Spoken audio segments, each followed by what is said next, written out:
এখন আমরা কথা বলছি আমাদের আরেক সহকর্মী হাসনাত জুবাইরের সঙ্গে, যিনি আছেন এই মুহূর্তে বংশালে। হাসনাত, ভূমিকম্পে হতাহতের সবশেষ কি তথ্য রয়েছে আপনার কাছে? জি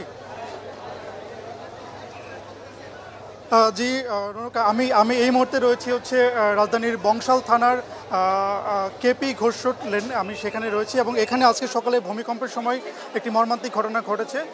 3 জন পথচারী এখানে হচ্ছে ভূমিকম্পের সময় হচ্ছে নিহত হয়েছেন। তারা সাধারণত এখানে এসেছিলেন হচ্ছে বাজার করার জন্য, শুক্রবার ছুটির দিন ছিল, সেই উপলক্ষে তারা বাজার করতে এসেছিলেন। একটি বিল্ডিংয়ের নিচে মাংসের দোকান ছিল, সেই মাংসের দোকানে মাংস কেনার জন্য এসেছিলেন। তো সেই সময় ভূমিকম্প যখন অনুভূত হয়, মাংসের দোকানের যে বিল্ডিংটি, ঠিক বিল্ডিংটির উপরে একটি অংশ, রেলিংয়ের একটি অংশ ভেঙে পড়ে হচ্ছে 3 জন নিহত হয়েছেন, একজন শিশুসহ 2 জন নিহত হয়েছেন। আমরা একজন প্রত্যক্ষদর্শীর সাথে কথা বলবো, ছিলেন সেই সময়টাতে এবং তিনি দেখেছেন যে আসলে কি হয়েছে, কি ঘটেছে। আমরা একটু তার সাথে কথা বলবো, আমরা জানার চেষ্টা করব। আপনি তো ছিলেন ওই সময়টা? আমি একটু কাছাকাছি ছিলাম। আচ্ছা, কি হয়েছে, কি দেখেছেন? আসলে এটা কিয়ামতের লক্ষণ দেখলাম। সেকেন্ডের মধ্যে যে কিভাবে দুনিয়া ধ্বংস হবে সেটা আমরা দেখতে পারলাম।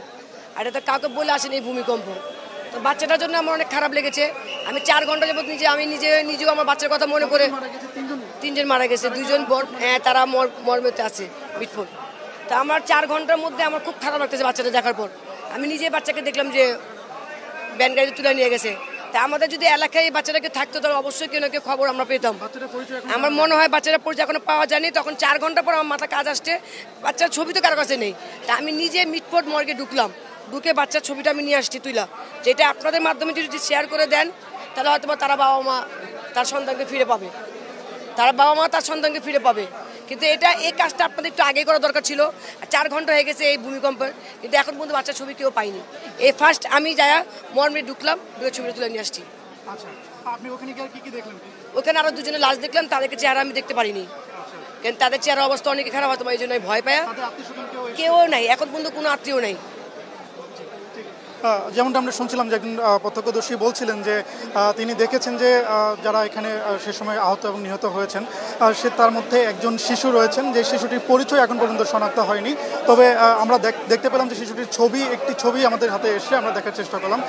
এছাড়া এখানে উৎসুক জনতার ভিড় জমেছে। আমরা যখন আরও 1 ঘন্টা আগে এসেছিলাম তখন আসলে খুব একটা মানুষ আমরা এখানে দেখতে পাইনি। সেনাবাহিনী এবং পুলিশ নিরাপত্তার দায়িত্বে ছিল, কিন্তু এই মুহূর্তে আমরা দেখতে পাচ্ছি যেখানে উৎসুক জনতা, বিভিন্ন রাজনৈতিক দলের নেতাকর্মীরা উপস্থিত রয়েছেন। আমরা একটু আপনাদেরকে দেখানোর চেষ্টা করছি যে বিল্ডিংটা থেকে হচ্ছে ঘটনাটি ঘটেছে, সেটি একটু দেখানোর চেষ্টা করছি।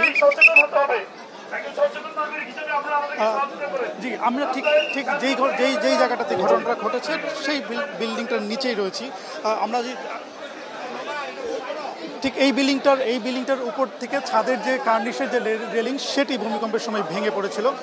সেটি ভেঙে পড়ে এখানে 3 জন মানুষ নিহত হয়েছেন এবং প্রায় 10 জনের মতো মানুষ আহত হয়েছেন। আমরা একটু আপনাদেরকে দেখানোর চেষ্টা করছি যে ঠিক এই জায়গাটিতেই হচ্ছে ঘটনাটি ঘটে সকাল 10:38 যখন ভূমিকম্প অনুভূত হয়, ঠিক সেই মুহূর্তে।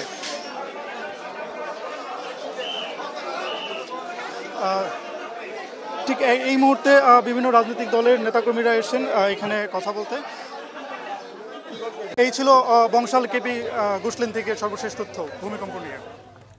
জুবাইর, আপনাকে ধন্যবাদ।